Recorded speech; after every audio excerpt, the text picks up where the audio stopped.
Boa tarde a todos. Antes de iniciar, eu gostaria de agradecer pelo convite para participar no Mednesp e pela satisfação de estar, então, nessa tarde, dividindo essas reflexões com a mesa, com todos vocês. Então, nossa ideia é falar um pouquinho sobre resiliência e espiritualidade. Qual que é o nosso foco da apresentação? Então, a gente vai iniciar fazendo uma reflexão. Será que é possível estudar e como aplicar isso na nossa prática clínica, os conceitos da espiritualidade à luz da ciência? Será que isso é importante em termos epidemiológicos mais amplos? O que dizem alguns estudos atuais? E logo após vamos falar um pouquinho então sobre as relações entre resiliência e espiritualidade e um diálogo com a doutrina espírita.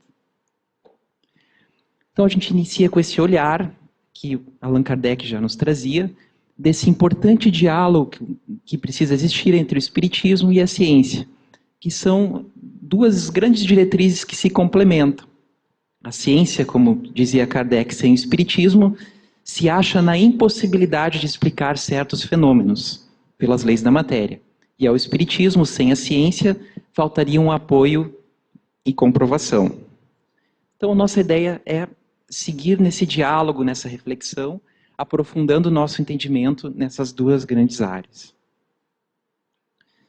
E será que é possível, então, estudar a espiritualidade à luz da nossa ciência em termos acadêmicos? Então, esse é um exemplo, assim, para a gente iniciar a nossa reflexão, de um estudo publicado na Science, que é uma das revistas com maior impacto, né, em todas as áreas da ciência, que os pesquisadores trazem, então, uma reflexão sobre a relação da religiosidade, da espiritualidade, com a própria origem do ser humano, quem nós somos, né? Então, um exemplo de quanto é algo muito amplo, muito presente. E como fazer? Então, principalmente em pesquisa, quando nós temos interesse de levar isso para o nosso trabalho, para a profissão, é interessante que tenha uma base, uma metodologia científica muito bem estruturada. Então, um dos pontos iniciais importantes é a gente definir o que é a religião e o que é a espiritualidade. Então, esse é um conceito trazido pela Universidade de Duke, o Dr. Harold Koenig, que muitos devem conhecer, que nos fala que a religião é o sistema organizado de crenças, práticas e rituais, que tem relação com o sagrado ou transcendente. E a espiritualidade em si, então, seria a parte mais pessoal, mais interna, ligada a um sentido existencial, ligada ao sagrado e transcendente, que pode ou não se relacionar com uma religião específica. Então, isso é mais ou menos a parte inicial. E será que esse é um tema importante para a gente poder levar, né, no local onde a gente trabalha, em pesquisas? Então, tem dados muito interessantes. Então, esse é um levantamento nos Estados Unidos que mostra que quase 60% da população americana considera a religiosidade como algo muito importante em suas vidas. Não é apenas importante, é algo muito importante. E no Brasil, então esses são dados nossos, né? 83% dos adultos considera a religiosidade e espiritualidade algo muito importante em suas vidas.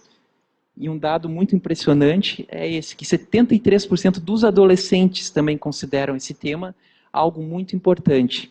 E é bem legal de ver assim, que desses adolescentes, 1/3 deles, 30%, relatava frequência pelo menos semanal ao encontro religioso da sua preferência. Então, é algo muito importante e muito presente na vida das pessoas. E será que existem evidências científicas embasadas sobre esses temas? A gente já viu um pouco na apresentação anterior, várias coisas interessantes das práticas integrativas. Então, aqui eu trouxe para a gente ver o crescimento no número de estudos nas últimas décadas, publicados, aqui um levantamento do PubMed, mostrando que existem, né, nesse último levantamento, quase 2.500 publicações científicas de qualidade, falando sobre o tema espiritualidade e saúde. Esse é um livro do Dr. Harold Koenig, que resume, ao longo do século XX, quais são os principais achados sobre esse tema. Então, o que ele nos fala? Que as pessoas que têm maior religiosidade, espiritualidade, elas têm menos depressão, menos ansiedade, menos uso de substâncias, menor risco de suicídio e maior índices de bem-estar e qualidade de vida. Então, mais para citar alguns exemplos de estudo. Esse é um estudo publicado no American Journal of Psychiatry, de psiquiatria, de 2012, que acompanhou ao longo de 10 anos indivíduos, e o que eles identificaram em relação à depressão? Que aqueles que relatavam maior importância ligada à religiosidade e espiritualidade apresentavam 1/4 do risco de depressão em 10 anos. Então, um estudo muito interessante. E esse fator protetor era maior ainda nas pessoas que tinham um alto risco de depressão, que eram filhos de pais que tinham história de depressão. Então, mostrando a importância desse tema, né, na área da saúde mental e da saúde em geral. E dentro desse mesmo estudo, um segmento, os autores, a doutora Liza Miller, da Universidade de Colômbia, identificou que as pessoas que tinham, então, maior religiosidade, tinham menos depressão, elas tinham um córtex pré-frontal com uma maior espessura comparados àquelas pessoas que tinham menor religiosidade e espiritualidade. Então, mostrando também uma correlação biológica desses achados. Então, é um estudo também muito interessante.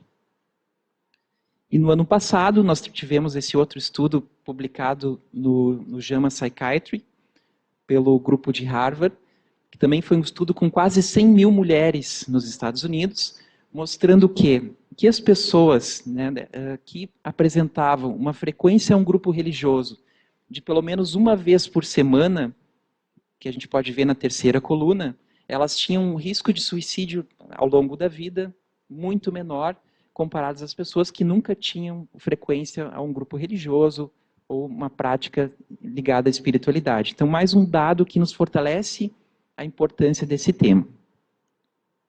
Várias diretrizes internacionais dos Estados Unidos, da Associação Mundial da Saúde, de Psiquiatria, DSM, do Royal College no Reino Unido, nos trazem, então, diretrizes de como abordar isso clinicamente, como levar, né, em termos técnicos, essas questões ligadas à espiritualidade.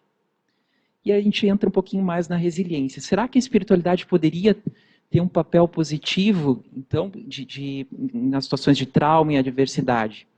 Então, esse é um estudo que foi feito nos Estados Unidos, logo após o atentado de 11 de setembro, né, das Torres Gêmeas. E olha que interessante. Então, depois de falar das pessoas, né, depois daquele atentado, a forma que as pessoas procuravam mais para lidar com aquele trauma, 90% das pessoas procuravam era a busca da religiosidade. Então, só esse dado nos mostra o quanto esse é um tema importantíssimo quando a gente pensa em relação ao trauma e resiliência.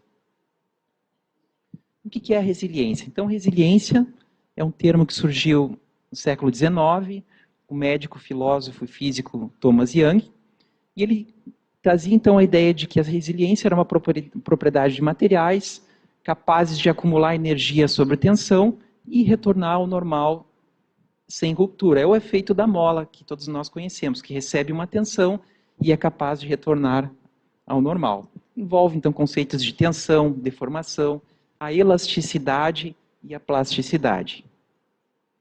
E ao longo do século XX, esse conceito se amplia para várias áreas, para questões comunitárias, das ciências sociais, na psicologia e na psiquiatria. Então, o que é a resiliência? É o processo de adaptar-se bem diante de situações de trauma, adversidades, grandes ameaças e estresse significativo. Mais ou menos assim. Então, nós temos uma condição de qualidades, capacidades e saúde mental, temos um quadro de adversidade, trauma ou uma doença muito grave, e a resiliência seria essa possibilidade, esse processo, que ele é algo dinâmico, multidimensional, da pessoa encontrar então a sua recuperação. E o que vários estudos têm demonstrado, muitas vezes de ter um crescimento além daquilo que a pessoa tinha de condições anteriores, um crescimento, né, emocional e espiritual, a gente pode falar em termos da doutrina espírita. E aqui eu trouxe alguns exemplos do que seriam características encontradas na literatura científica, a gente vê nos estudos, que estariam relacionadas a maior resiliência. Quais são as características psicológicas que levariam a maior resiliência? Então, para a gente fazer a reflexão. Então, isso presente na escala de resiliência. Então, as pessoas que têm maior resiliência, elas têm uma capacidade de reconhecer as conquistas e realizações na sua vida. Reconhecer aquilo de bom que tem feito. A capacidade de ser amigo de si mesmo, da autoaceitação, de um olhar compassivo e atencioso com a gente mesmo, é algo que também promove resiliência. Isso são tudo dados científicos. A disciplina e determinação para levar planos até o fim é algo que nos protege em situações traumáticas e adversas, é algo que pode levar a promover resiliência. A capacidade de lidar com várias coisas ao mesmo tempo, né? Algo que eu até procurei uma foto de um homem, mas eu não encontrei, não sei se um motivo assim, né? Mas é algo que pode levar então a promover resiliência. O que mais? Fazer as coisas um dia de cada vez. Então, todos nós vivemos no mundo atual esse grande desafio de lidar com a gestão do tempo, das tarefas, da correria das nossas atividades. Então, essa capacidade da gente fazer uma coisa de cada vez, fazer a cada dia já basta o seu mal, já dizia Jesus. Então, é algo que nos ajuda a desenvolver uma vida mais saudável e a lidar melhor com as situações de estresse e sofrimento. Olha que interessante, né? Normalmente encontrar motivos para rir. Então, a capacidade de ter alegria, de sorrir, é algo muito importante para a nossa saúde mental e que nos leva a enfrentar situações difíceis de uma maneira mais adequada. Acreditar em si mesmo, a confiança, né, em nós mesmos, na nossa caminhada, o autoencontro é algo importante.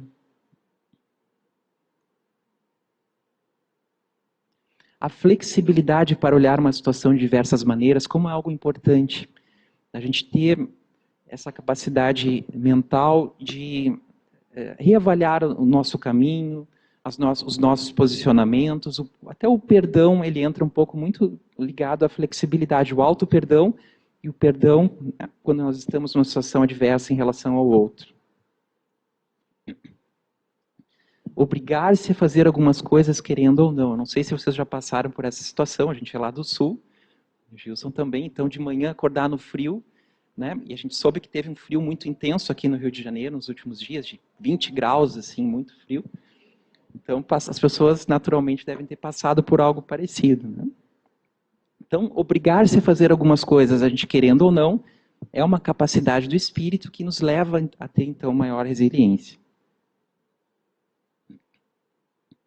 A busca de um sentido existencial, naturalmente, que nos dá esse propósito, esse caminho, e que nos leva a olhar adiante, né? O ponto de vista da vida futura, como nos diz o Evangelho. Mas, ao mesmo tempo, olha que interessante, isso são dados trazidos na literatura científica. A capacidade de esquecer em alguns momentos o objetivo das coisas é algo também muito importante e que vai nos ajudar na nossa caminhada. Então, essa é uma figura em que, um exemplo do Divaldo, né, que todos conhecemos, em que antes de uma das suas conferências, um menino se aproxima para conversar, isso foi na Mansão do Caminho, e ele, naturalmente, espontaneamente, ele conseguiu, naqueles poucos minutos, dar atenção ao menino que o procurava e vivenciar aquele momento, esquecendo os objetivos maiores, que são importantíssimos, mas que nós precisamos abrir mão deles para poder viver aquilo que acontece à nossa volta. Aproveitar os momentos simples e importantes da vida. Encontrar energia para fazer o que é preciso fazer. E isso parece ser algo que independe das condições do nosso corpo físico, das doenças, da nossa energia física. Então, um exemplo que todos temos é o do Francisco Cândido Xavier, o nosso Chico, que com todas as limitações físicas tinha uma energia e fazia coisas muito maiores que todos nós, né, poderíamos pensar em fazer. E esse é um outro dado interessante, quando nós pensamos assim, que nós poderíamos imaginar que a pessoa que é mais resiliente é aquela que tem maior amparo social, que tem mais pessoas que a apoiam. E isso certamente é algo importante.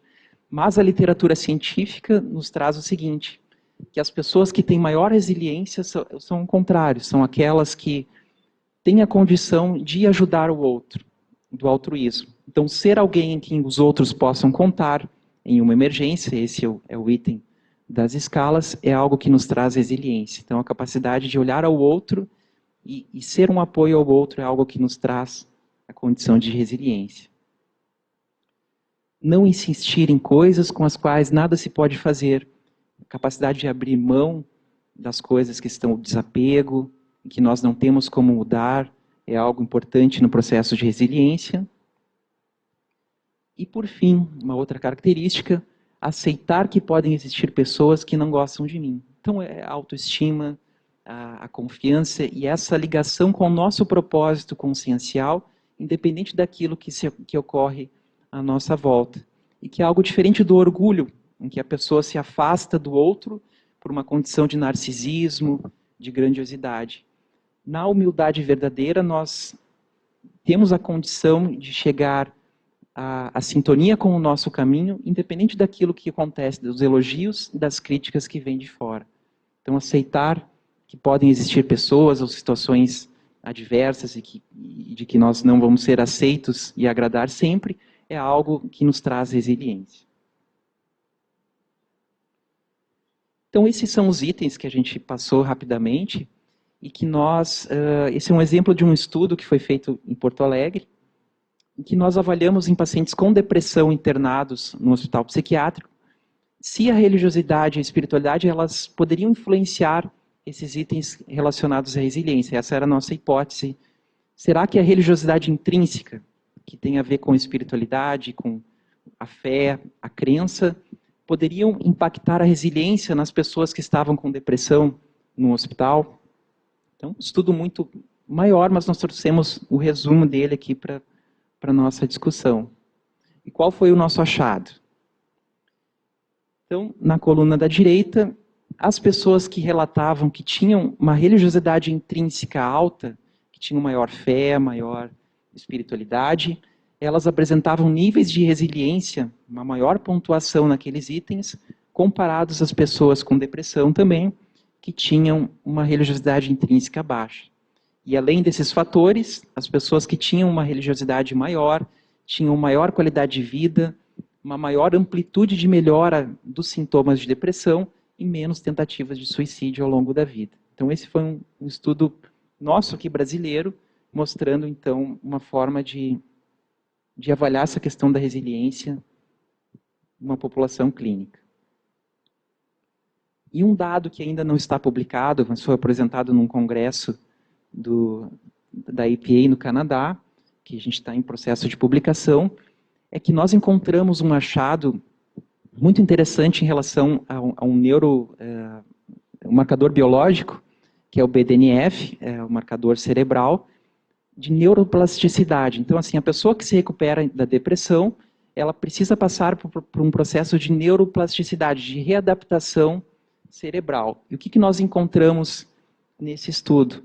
Que as pessoas que relatavam uma maior religiosidade ou espiritualidade, elas apresentavam, na coluna da direita, maiores níveis desse marcador, que é o BDNF, então sugerindo uma maior neuroplasticidade cerebral. Então, outro achado muito interessante, mais para o nosso estudo, para a nossa reflexão.